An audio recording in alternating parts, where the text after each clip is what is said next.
Can you share how your information about war plans against the Houthis in Yemen was shared with a journalist in The Atlantic? And were those details classified? You're talking about a deceitful and highly discredited so-called journalist who's made a profession of peddling hoaxes time and time again, to include the hoaxes of Russia, or the fine people on both sides hoax, or suckers and losers hoax. So this is the guy that peddles in garbage. This is what he does. I would love to comment on the Houthi campaign because of the skill and courage of our troops. I've monitored it very closely from the beginning. And you see, we've been managing 4 years of deferred maintenance under the Trump administration.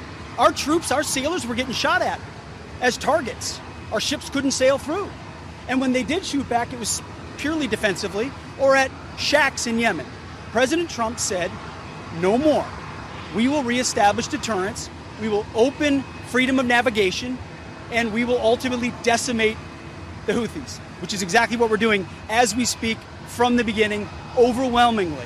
Why were those details shared on Signal, and how did you learn that a journalist was privy to the targets, the types of weapons used? I've heard I was characterized.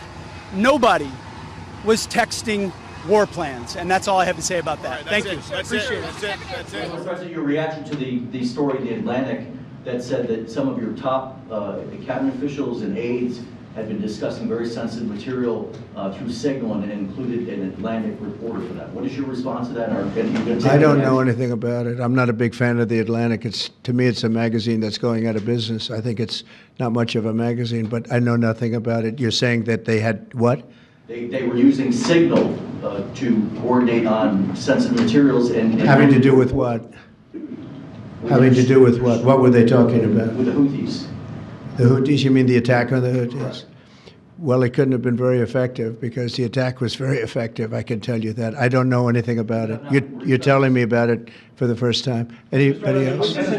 This is one of the most stunning breaches of military intelligence I have read about in a very, very long time. What we have here are senior U.S. leaders, including the Vice President and Secretary of Defense, having classified discussions of military action over an unsecure app.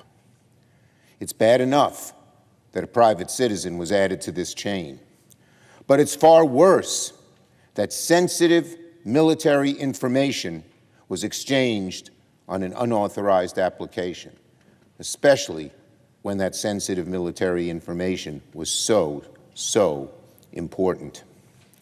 If these detailed exchanges about coordinating military operations fell into the hands of America's enemies, it could get people killed. It could severely harm our military. It would put America's national security in danger. This debacle requires a full investigation